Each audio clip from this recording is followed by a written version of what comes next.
Birthday ছাড়াই birthday cake কাটলাম। হ্যাঁ, বার্থডে ছাড়াই বার্থডে কেক কাটলাম, ঠিক এমনটাই হয়েছে আমার মেয়ের বার্থডেতে। আমরা কোনো বার্থডে অনুষ্ঠান করি নাই, আমার মেয়ের জন্মদিনে ও বায়না করছে যে ওর জন্য একটা কেক আনার জন্য। তাই ভাবলাম যে মেয়েকে খুশি করার জন্য একটা কেক আনাই যায়। যে বাবা সেই কাজ, সেই বাবা অনুযায়ী একটা কেক নিয়ে আসলাম মেয়ের জন্য।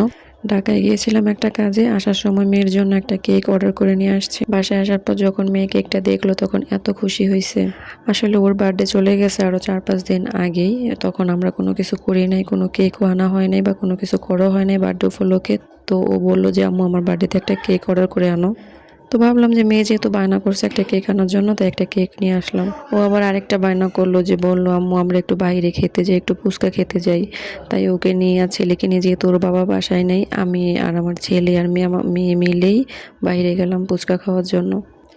মা মেয়ে ছেলে মিলে আনন্দে নাচতে নাচতে চলে গেলাম ফুচকা খেতে। এই রেস্টুরেন্টটা আমাদের বাড়ি থেকে অল্প একটু দূরে, বাজারে গিয়ে আমাদের যেতে যেতে একদম শেষ বিকেল হয়েছে। একটা মজার বিষয় হচ্ছে যে রেস্টুরেন্টে যখন যাই তখন আমার ছেলে মেয়ে নিজের চয়েস মতোই খাবার অর্ডার করে, আর এইখানে ওরা মেনু কার্ড দেখে নিজে নিজে খাবারগুলো অর্ডার দিচ্ছিল। এই তো চলে আসলো ওদের পছন্দনীয় খাবার, ওরা যেগুলো পছন্দ করে অর্ডার দিয়েছে।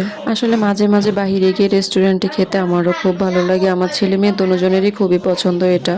তাই চেষ্টা করি মেয়েদের, ছেলে মেয়েকে খুশি রাখার জন্য মাঝে মাঝে একটু হালকা পাতলা বাইরে খাওয়া দাওয়া করা এবং একটু ঘুরতে যাওয়া। আসলে ছেলে মেয়ে যখন কোনো বায়না করে নিজেদের সাধ্যের ভিতরে যদি থাকে, তাহলে সেগুলো পূরণ না করতে পারলে নিজেদের কাছেই খারাপ লাগে।